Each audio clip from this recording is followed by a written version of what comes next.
আৰু x spoke person আৰু district সভাপতি এতিয়া যোৱাকালি যোগদান কৰিছে চমৰ জেঠা প্ৰাক্তন বিধায়ক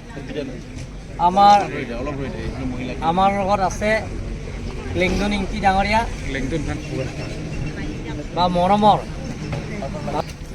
সকলো আমৰি আৰু দুৱাৰমলা পাৰ্টি কৰ্মীসকলৰ কাৰ্ডম আৰু সেৱা আৰু নমস্কাৰ জনাইছোঁ যে আগন্তুক লোকসভা নিৰ্বাচনত বিপুল ভোটত জয়যুক্ত কৰা স্বাৰ্থত দ্বিতীয়বাৰ কাৰণে নৰেন্দ্ৰ মোদী ডাঙৰীয়া আপোনালোকৰ মূল্যৱান ভোটটো অমৰ সিং ডিছো ডাঙৰীয়া বিপুল ভোটত জয়যুক্ত কৰিব লাগিব। আমাৰ সেই দুৱাৰমলা সমষ্টিত আৰু আমৰি সমষ্টিত বহুতো সমস্যা আছে।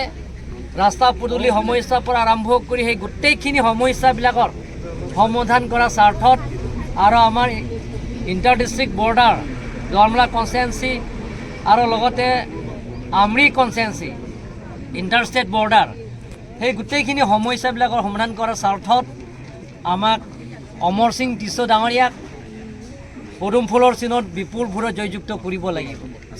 গতিকে আজি আমি ইষ্ট কাৰ্বি আংলঙৰ যিটো ৰাইজে ওলাই আহিব আমাৰ নমাটি সমষ্টিৰ পৰা আৰম্ভ কৰি কলকান্থি মহামায়া লাংহিন ফুলনি হাৰঘাট আৰু লগতে লাংফেৰ আৰু সিংহাসন আৰু আমাৰ ধনচিৰি আৰু লুম্বাজং মিলি প্ৰায় 33,000 মান আমাক আদৰণি কৰিব। তেওঁলোকে যিটো আদৰণি কৰিছে তাৰ আমাৰ দলৰ মানুহে আদৰণি। গতিকে তাৰ আকৌ সেই সভাত আমাৰ ৰাজ্যিক সভাপতি ভূপেশ কলিতা ডাঙৰীয়াও আহি আছে, সেই সভাত অংশগ্ৰহণ কৰিব। গতিকে নৰেন্দ্ৰ মোদী তৃতীয়বাৰ প্ৰধানমন্ত্ৰী হোৱাটো কনফাৰ্ম হয়নে নহয়? অমৰ সিং ডিছো নৰ্থ ইষ্ট নহয় ভাৰতৰ ভিতৰতে আটাইতকৈ পাৰ্চেণ্টেজ হিচাপে ভোট পাবনে নাপাব আপোনালোকে? গতিকে আগন্তুক লোকসভা নিৰ্বাচনত কাৰ্বি আংলঙৰ স্থায়ী শান্তি লগতে কাৰ্বি আংলং ৰাজনীতি সমস্যা অট'নমাছ ষ্টেট কাৰ্বি আংলঙত বেলেগৰ সমস্যা পূৰণ কৰাৰ স্বাৰ্থত আপোনালোকৰ পদুম ফুলৰ চিনত ভোট দি অমৰ সিং ডিছক বিপুল ভোটত জয়যুক্ত কৰিব বুলি আশা ৰাখি সকলোলৈ মোৰ ফালৰ পৰা কাৰ্ডম নমস্কাৰ সেৱা।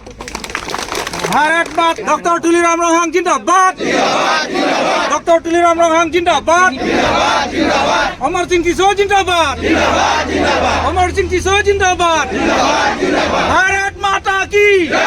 भारत माता की BJP